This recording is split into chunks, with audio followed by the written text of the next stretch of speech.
Good morning, students. This video is for class 9th, chapter 2, Salient Features of the Constitution 1. Here, we will deal with single citizenship, universal adult franchise, fundamental rights, and fundamental duties. We begin here with single citizenship. The Constitution of India provides for single citizenship. Any person born in India, irrespective of his state, will be considered as citizen of India. It means that in India, a person born in Punjab or in Kerala can only be a citizen of India and not a citizen of the state of their domicile. This has been purposely done in order to do away with separatist tendencies and promote fraternity and unity among the people. Universal adult franchise.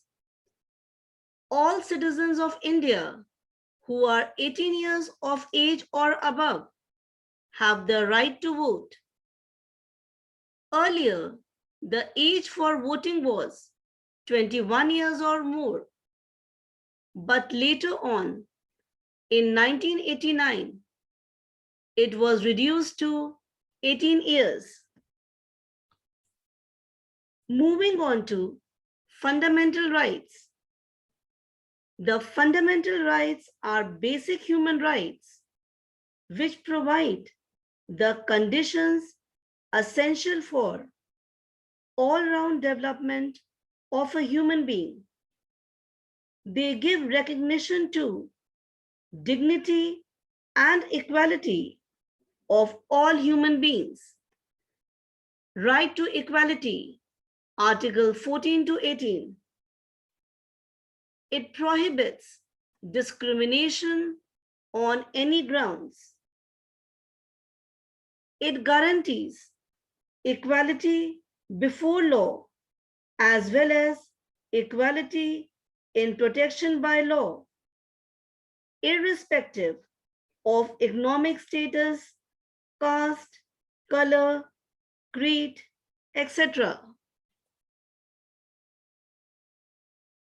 Article 16 provides for equality of opportunity for all citizens in matters relating to employment in any office of the central or state government. Article 17 abolishes untouchability and its practice in any form. Article 18, it abolishes all titles like Rai Sahab, Khan Bahadur, etc.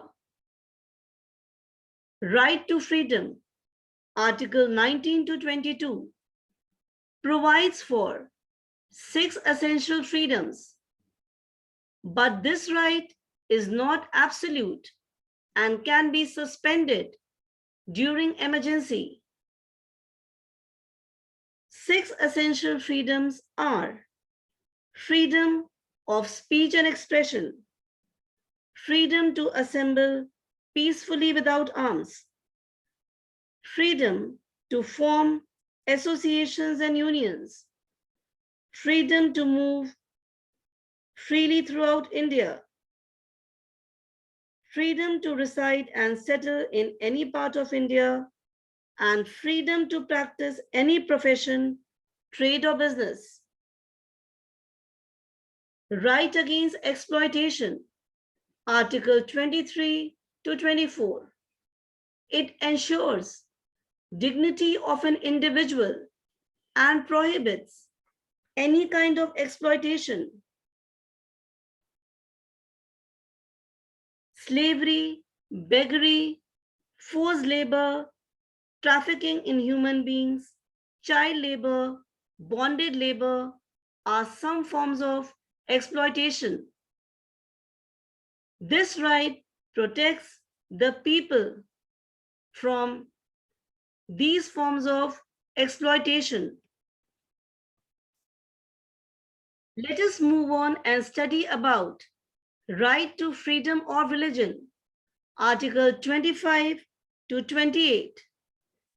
It gives all persons freedom to profess, practice, and propagate any religion. No person shall be compelled to pay taxes for the promotion of a particular religion.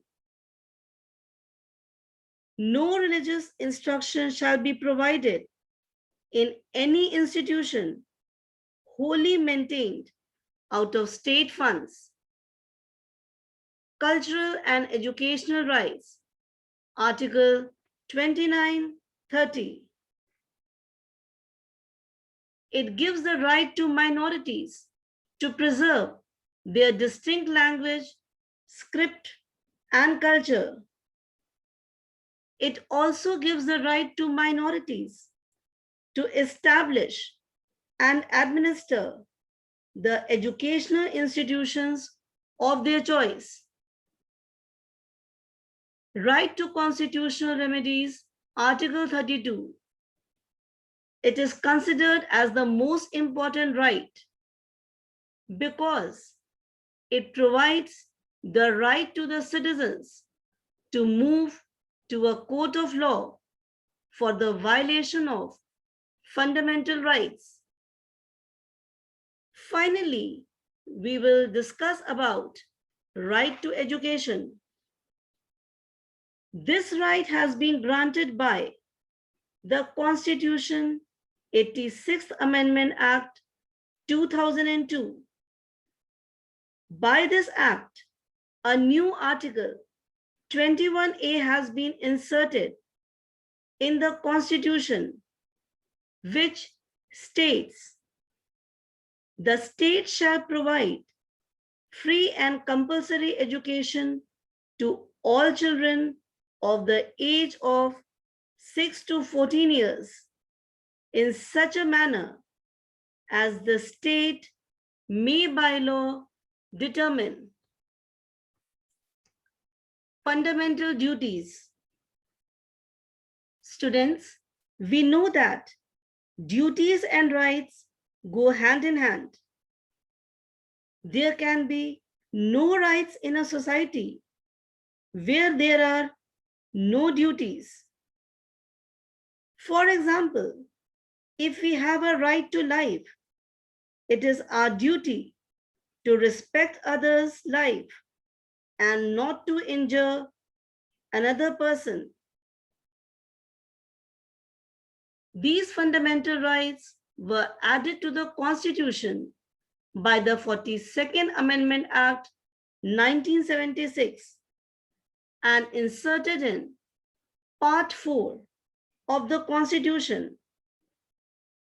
Article 51A states 10 duties of the citizens. Here we are going to discuss only few.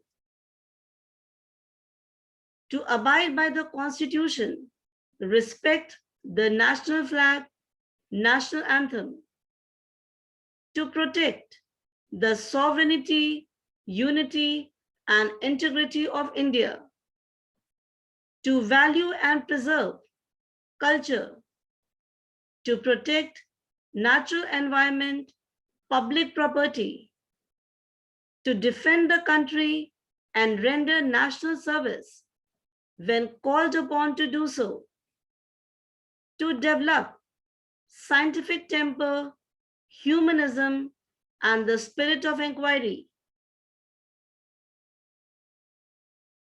We may also add here that a fundamental duty was included in the Constitution after the right to education. It is the duty of a parent or guardian to provide opportunities for education to his child, or as the case may be, ward between the age of 6 and 14 years. With this, we end this video. Thank you.